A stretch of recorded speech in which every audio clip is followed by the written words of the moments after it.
오늘 말씀은 말씀하옵소서 주의 종이 듣나이다 하는 제목으로 사무엘상 3장 전체를 보시겠습니다.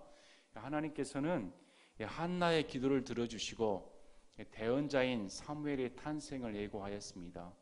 또 이 사무엘이 탄생함으로 말미암아 앞으로 다윗 왕국의 기초가 서게 되고, 또 이 다윗 왕국은 우리의 영원하신 다윗 왕의 후손으로 오실 예수 그리스도의 왕국을 예표하는 그러한 이 기사를 적은 글이죠. 특별히 사무엘상 3장은 대언자로서 사무엘이 처음 하나님으로부터 말씀을 받아 첫 대언하는 장면이 나옵니다. 여기에서 아이 사무엘이 하나님으로부터 직접 음성을 듣고 어떤 내용으로, 어떤 자세로 하나님의 말씀을 섬기는가, 사무엘이 어렸을 때 어떠한 인물이었는가, 이렇게 적혀져 있습니다. 주석서를 보았더니 우리 인생의 아버지는 누구일까요?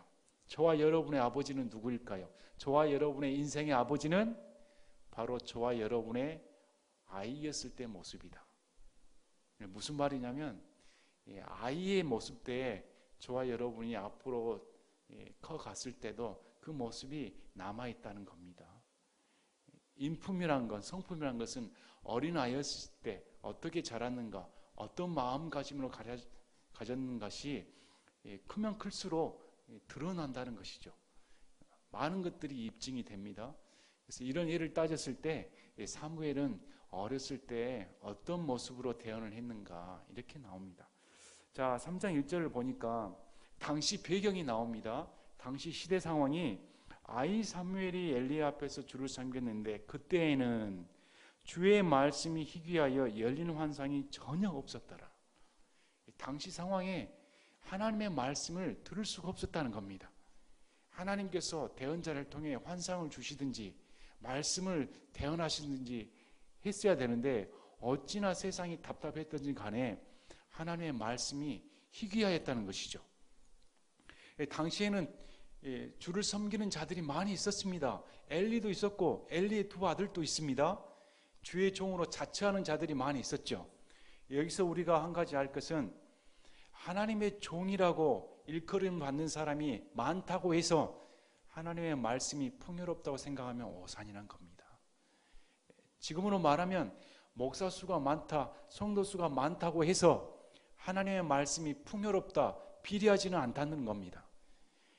어떤 마음가짐으로 하나님을 하나님답게 섬겼을 때 하나님의 말씀이 증명되는 것이지, 겉으로의 신앙적인 사람의 수가 많다고 해서 하나님의 말씀이 풍요롭게 증거된다고 할 수는 없다는 것이죠. 얼마나 안타까운 장면이, 말씀이 희귀했다, 열리는 환상이 전혀 없었다는 겁니다. 오늘날도 마찬가지 않습니까? 교회도 많고 목회자 수도 많고 신학교도 이렇게 많은 데가 없습니다.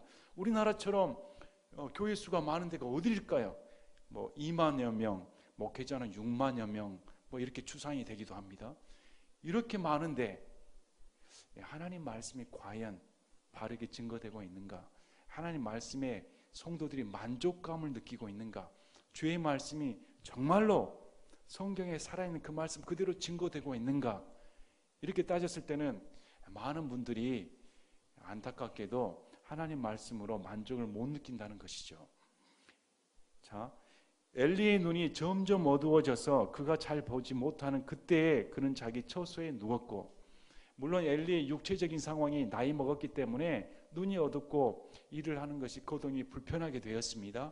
아울러 성경에서 이 말씀을 적어준 이유는 하나님을 섬기는 자가 마음 상태가 어두워졌으며 육체적인 뿐만 아니라 전반적인 모든 것이 하나님 섬기는데 깨끗하지 못하고 나약하게 되며 영적으로 어두워졌다, 이렇게 말씀을 해주시는 겁니다.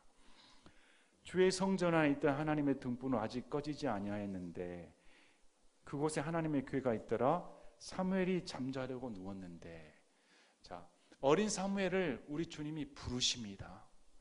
우리 주님이 아마 많은 분들이 해석하는 걸 보니까 이때 사무엘의 나이가 12살 정도로 추정이 된다고 합니다. 12살 정도로 추정되는 사무엘에게 우리 주님이 부르시는데 4번 부르십니다. 3번 불렀더니 사무엘이 주의 음성인 줄 몰랐습니다. 4번째야 엘리의 말을 듣고 주여 응답하소서 이렇게 말을 하는 장면이 나옵니다. 왜 이런 장면이 나오냐면 어린 사무엘은 하나님을 섬겼지만 불신자가 아닙니다. 하나님과의 인격적인 말씀을 직접 받아본 경험이 없었기 때문에 하나님의 말씀을 듣는 경험이 없어서 무려 4번째 응답하게 되어 있습니다. 이런 과정을 통해서 우리 예수님은, 우리 하나님은 사무엘을 부르신 목적이 뭡니까?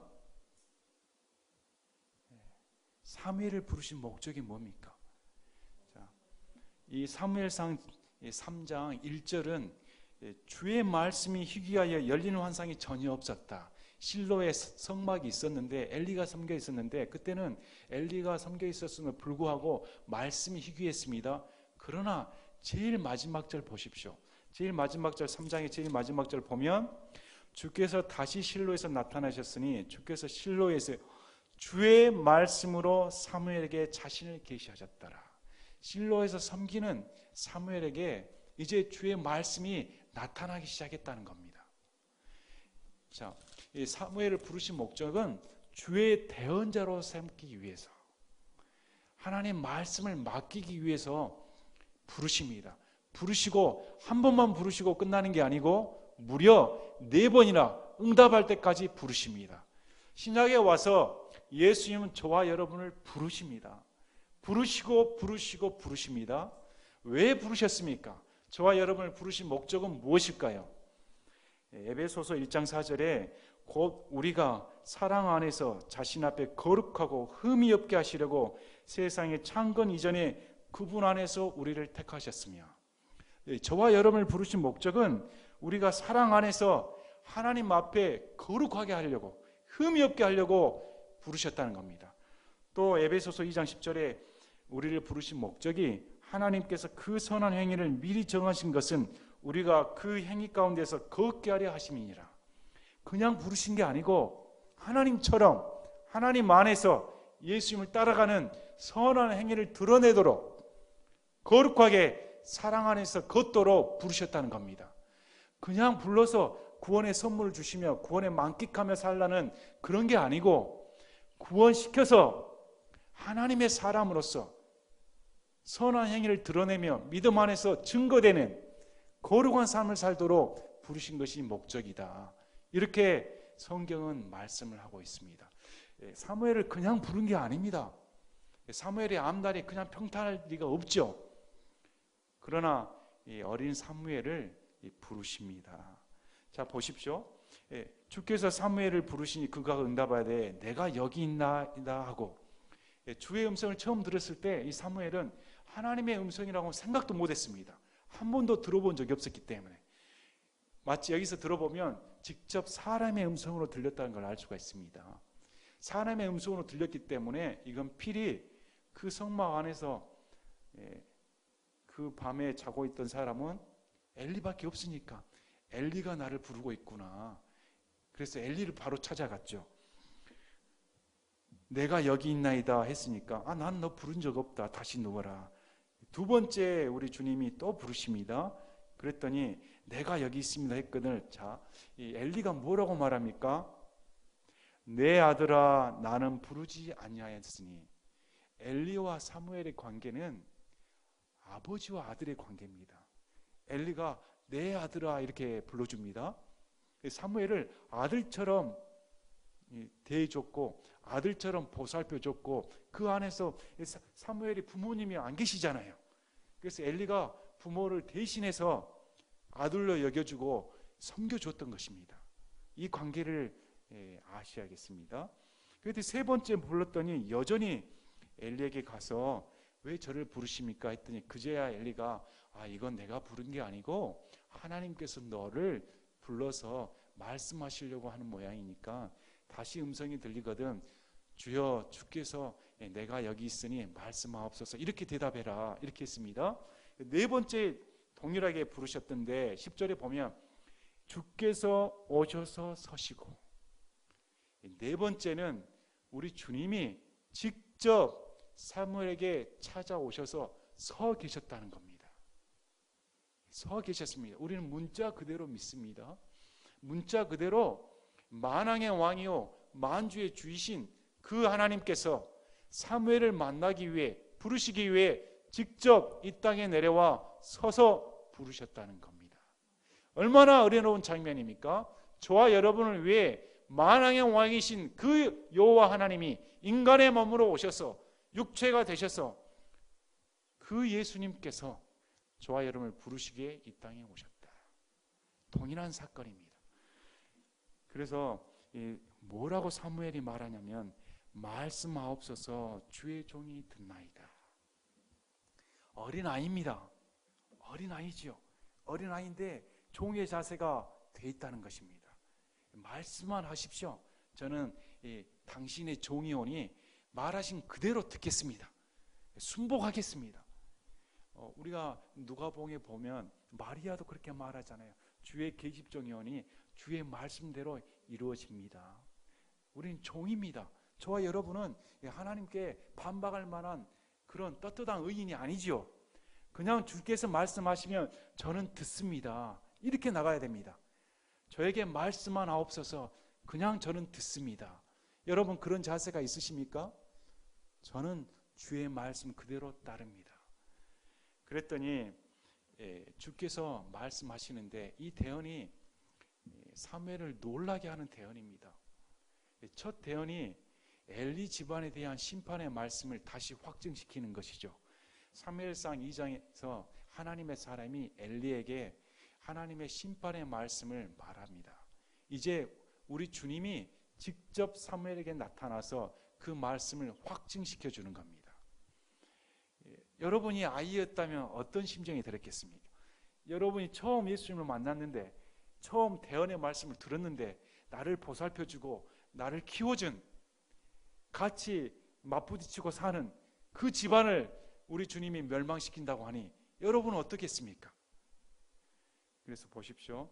우리 하나님께서 보라 내가 이스라엘에서 한 일을 행하느니 그것을 듣는 모든 자의 두 귀가 그것으로 인해 울리리라. 그날에 내가 엘리의 집에 관하여 말한 모든 것을 그에게 행하리라. 그러면서 우리 주님이 내가 시작하면 또한 끝을 내리라. 우리 예수님 무서운 분입니다. 우리 예수님은 사람처럼 만홀히 여긴 분이 아닙니다. 우리가 인간적으로 좋으니까 그냥 하나님 편에서 이 정도면 되겠지 이렇게 생각하시는 분이 아닙니다. 엘리의 처사가 아무리 자기가 착하게 산들 뭘 한들 율법을 어기면 처벌받습니다. 우리 주님은 율법입니다. 우리 주님은 법입니다. 하나님은 너무 거룩하시기 때문에 그분의 말씀은 번복이 없습니다. 그분의 말씀이 선포되면 그걸로 끝인 겁니다. 그래서 사람이 듣든지 안 듣든 간에 하나님의 말씀이 떨어지면 그 말씀은 반드시 성취되게 되어 있습니다. 그래서 우리 주님이 다시 확증시키면서 하나님의 사람으로 하여금 선포된 그 심판의 내용이 반드시 끝장을 보겠다는 겁니다. 우리는 어떤 예수님을 믿습니까? 우리는 어떤 하나님을 믿습니까? 우리가 신앙을 하면 할수록 하나님을 알면 할수록 두려워해야 됩니다. 신앙의 정말 정점은 하나님 난 너무 두렵습니다. 하나님 이름 부른다는 그 자체가 나 같은 사람이 하나님을 부른다는 자체가 너무 두려워서 떱니다.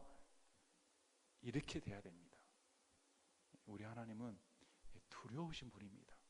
그래서 내가 시작했으니 끝장을 보겠다. 이 말씀은 또한 위로의 말씀이기도 합니다. 저와 여러분을 구원시켰기 때문에 끝장을 보신다는 겁니다. 우리 예수님은 이 말씀이 완벽하시고 그 말씀 자체이시기 때문에 저와 여러분에 향한 그 약속의 말씀은 절대 번복이 되지 않습니다. 그래서 우리에게 영원한 구원인 것입니다. 한번 구원받으면 영원한 겁니다. 그렇게 말씀하신 분이 예수이기 때문에. 자, 보십시오. 그가 알고 있는 불법으로 인하여 내가 그의 집을 영원토록 심판하리라고 그에게 말하였으니 이 불법은 엘리가 알고 있다는 겁니다. 하나님의 사람이 지적했기 때문에 영원토록 심판하라 하는데 그의 아들들이 스스로를 더럽혔으나 그가 그들을 억제하지 아니하기 때문이라. 책임이 누구에게 있습니까? 엘리에게. 엘리가 그냥 아들아 그러지 말아라 이 선에서 끝났다는 겁니다. 하나님 편에서는 그렇게 해서는 안 된다는 겁니다. 하나님 편에서는 엘리가 아버지로서 두 아들을 책망하여 죄로부터 회개케 하고 아니면 심판에 넘겨서 본보기로 삼았어야 했습니다. 하나님의 법 안에서는 우리 하나님은 강구하지 않습니다. 그래서 엘리 너가 억제하지 않았기 때문에 그 책임을 물어 책임의 대가가 한날에 그 두 아들이 죽는 거였습니다. 그리고 너의 집안이 영원토록 끝장난다는 것이죠. 무서운 말씀입니다. 그래서 어떻게 말하냐면 엘리의 집에 대해 맹세하기를 엘리의 집의 불법은 희생물이나 헌물로 영원히 제거되지 않는다. 당시에 죄를 위한 헌물을 드렸으면 죄를 용서해 주었습니다. 그러나 엘리의 집안의 죄는 너무 중차대해서 하나님께서 용서하지 않겠다는 겁니다. 자, 이 대언의 말씀을 사무엘에게 주었습니다. 아이로서 감당이 될까요? 여러분이 사무엘이면 어떻겠습니까? 여러분이 아이의 심정에서 그 말씀을 받았다면. 여기서 또 한 가지 놀라운 점은 우리 주님께서 사무엘에게 엘리에게 가서 말하라 이렇게 명령하지 않습니다.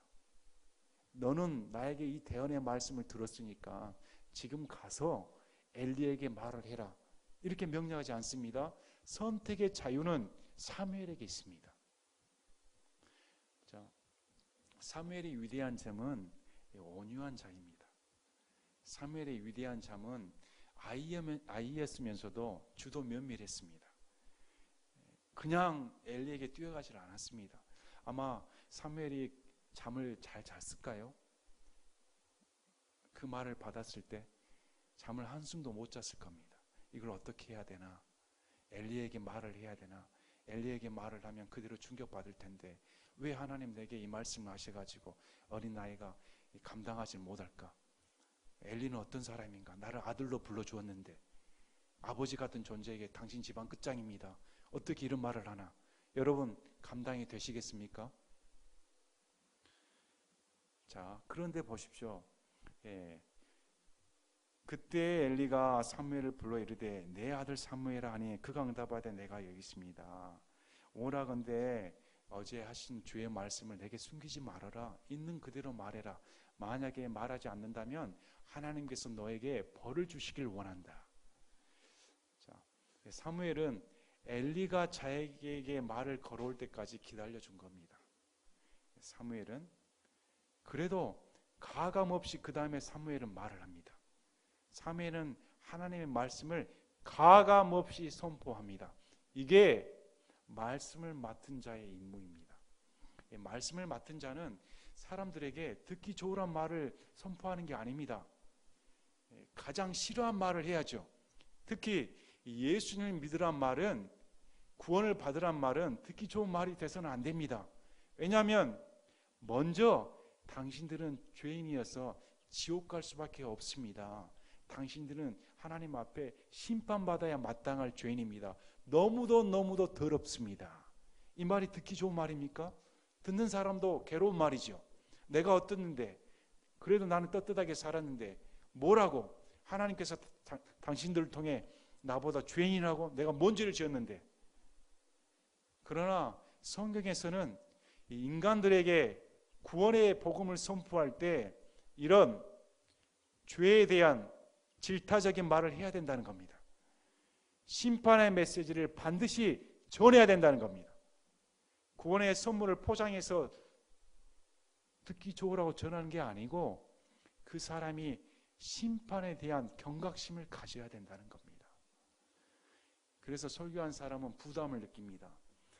이게 사람들한테 듣기 싫어하는데. 그래서 오늘날의 복음은 하나님 편에서 심판의 메시지를 전하는 대신에 사람 편에서 사람의 귀와 마음을 즐겁게 하는 것을 복음으로 변질시켜버린 것이죠. 그 복음은 사람 편에서 사람을 죽이게 하는 복음입니다. 하나님은 그 사람을 살리게 하는 것이죠. 오늘날의 복음은 복음이 아닌 것이죠. 진정한 복음은 그 사람이 죽었다가 살아나게 하는 겁니다. 그러나 오늘날의 복음은 사람을 더 살려버립니다. 육적으로.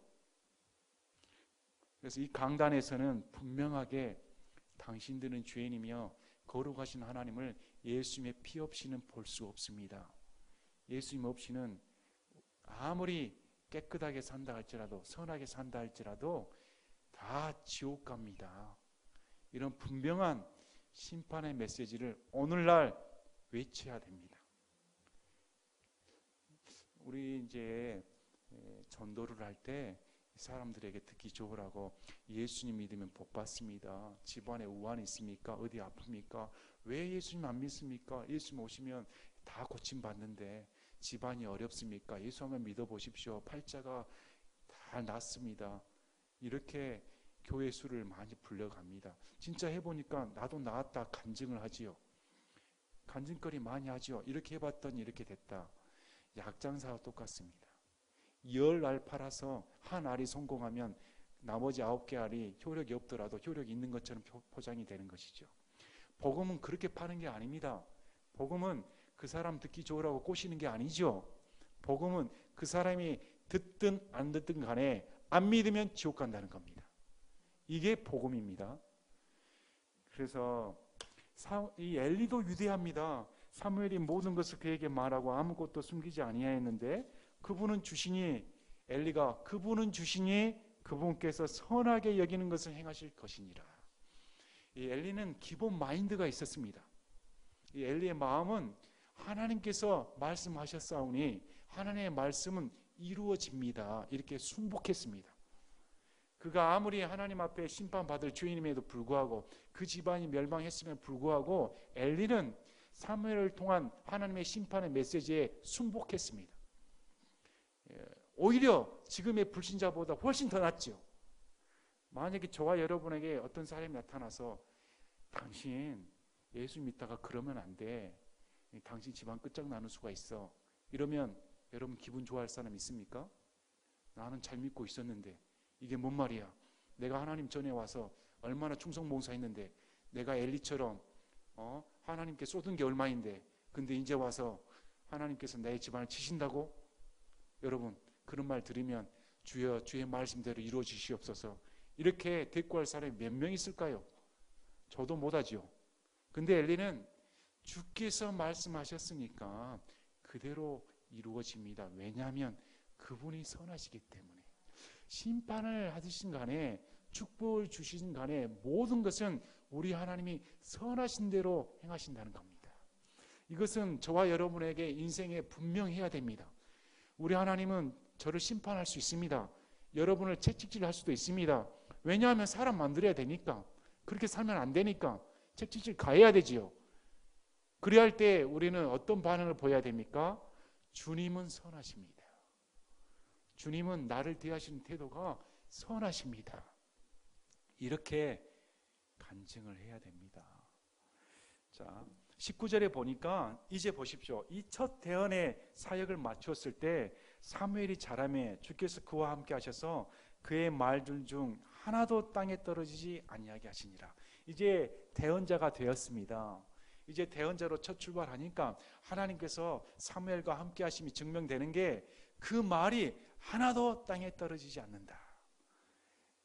이 말씀은 우리 예수님께서 사도들을 파송시키면서 기적을 행하게 하십니다. 그리고 이 사도들을 통한 그의 말이 하나님의 말씀인 것을 우리 하나님이 입증시켜 줍니다. 이 대언자의 역량은, 대언자의 구약에서 표적은 그의 말이 100% 성취된다는 겁니다. 하나도 떨어지지 않고. 그래서 이 사람들이 보았을 때 저는 구약의 대언자입니다. 직접 하나님의 말씀을 받아 사용하는 자이다. 그래서 그 암울한 시대 가운데, 주의 말씀이 희귀한 시대 가운데 이제 하나님께서는 한나의 기도를 통해서 사무엘의 아들을 탄생시키는 말미암아 한나의 찬양 속에서 애언을 주시는 말미암아 이 사무엘이 다윗 왕국을 여는 열쇠로 삼으신 겁니다. 그래서 보십시오. 단에서부터 브엘세바에 이르기까지 온 이스라엘이 사무엘은 주의 대언자로 세워진 줄을 알았더라. 이 단에서부터 브엘세바에 이르기까지는 이스라엘의 관용 역구입니다. 오늘날로 말하면 우리나라도 백두산에서 한라산까지. 백두산에서 한라산까지 하면 한국 전체를 가리키죠. 마찬가지로 다네세부터 브엘세바까지 하면 이스라엘 전체를 가리킵니다. 그래서 이스라엘 전체가 사무엘을 대언자로 다 여겼다는 겁니다. 자, 이렇게 하신 이유는 하나님께서 사무엘을 통해 새 역사를 일으켜야 하기 때문에 사무엘이라는 사람을 하나님의 종으로 삼아야 됩니다. 그래서 이 사무엘의 말이 곧 법이 되는 겁니다. 공신력이 있게 되는 것이죠. 그래서 이스라엘 백성이 구속력을 갖게 되는 겁니다. 한 사람의 인물은 그냥 탄생하는 게 아닙니다. 한 사람의 종은 그냥 만들어지는 게 아닙니다. 연단이 필요하고 기도가 필요하고 고난이 필요한 것이죠. 듣기 좋은 말만 전하는 게 아니고 듣기 싫은 말도 해야 됩니다. 비난도 받아야 되는 것이죠. 예수님의 종은 그냥 탄생하는 게 아닙니다. 또 하나님께서 부르실 때는 은사를 주신 사람을 부르십니다. 불러놓고 선물을 주는 게 아닙니다. 선물을 주는 사람을 부르십니다. 그냥 불러서 감당하지 못할 직책을 주는 게 아닙니다. 하나님은 감당할 만한 선물을 주신 다음에 부르시는 겁니다. 여러분, 목사와 집사를 뽑을 때 직분 주고 맡기는 거 아닙니다. 먼저 선출 요건 중에 합당한 자를 골라서 주는 것이죠. 무슨 말이냐면 먼저 입증이 된 사람을 불러서 직분을 주는 겁니다. 그게 주객이 전도가 돼버리면 인간의 모임이 돼버립니다. 그래서 우리가 오늘 본문 말씀을 통해 하나님의 자세는 어떠해야 되는가? 말씀에 대한 자세는 말씀하옵소서 주의 종이 여기 있습니다. 어느 종이든 다 구약에서 그렇게 나옵니다. 말씀하옵소서 여기 있습니다. 우리 주님은 꼭 두 번 부르셔요. 사울아 사울아, 모세야 모세야, 사무엘아 사무엘아. 얼마나 정감스러운 말씀입니까? 주님이 이름을 다 알고 계신다는 겁니다. 이름을 다 알고 계셔서 이름을 불러주신다는 것이죠. 얼마나 친밀한 내용입니까? 말씀을 들은 사람 다 무릎을 꿇습니다. 여기 있습니다. 주여 누구십니까? 주여 말씀하신 분이 누구십니까? 제가 여기 듣습니다. 얼마나 감동적입니까? 저와 여러분 하나님 말씀 듣고 싶지 않습니까? 성경을 보십시오. 하나님 말씀에 무릎을 꿇으십시오. 성경을 통해 말씀하신 하나님의 음성에 낮춰야 됩니다. 여기 있습니다. 말씀을 듣겠습니다. 이러할 때 하나님께서 은혜를 주시는 겁니다. 오늘 말씀을 통해 사무엘이라는 사람이 어떻게 자랐는가, 사무엘이 어린 시절을 어떻게 보냈는가, 또 그 마음의 부담과 어린 시절임에 불구하고 감히 감당하기 어려운 심판의 메시지를 하나님께 순종하고 가감없이 전하는 대언자로서의 그릇을 여실히 가르쳐 줍니다. 하나님 말씀 1.1획도 변개시켜서는 안 됩니다. 대언자로서의 자질은 있는 그대로 말씀을 전해야 됩니다. 우리 교회에서도 하나님 말씀에 대한 자세가 발랐으면 합니다. 하나님 말씀에 대한 자세가 그릇돼 버리면 그건 성도로서의 참 하나님의 심판밖에 남지 않습니다. 우리가 하나님 앞에 자세를 낮추고 하나님 말씀하옵소서 듣겠습니다. 이렇게 돼야 됩니다. 제가 기도하고 마치겠습니다. 아버지 감사합니다. 오늘 말씀을 통해 사무엘을 부르시는 우리 주님 얼마나 고마운지요. 사무엘을 세우고자 불러주시고 직분을 맡기시고 대언자로서 이렇게 키워주시고 앞으로 애어날 우리 주 예수 그리스도의 왕국까지 펼쳐질 그 긴 드라마의 첫 장을 펼쳐주셔서 감사합니다. 우리가 사무엘이라면 어떠했을까?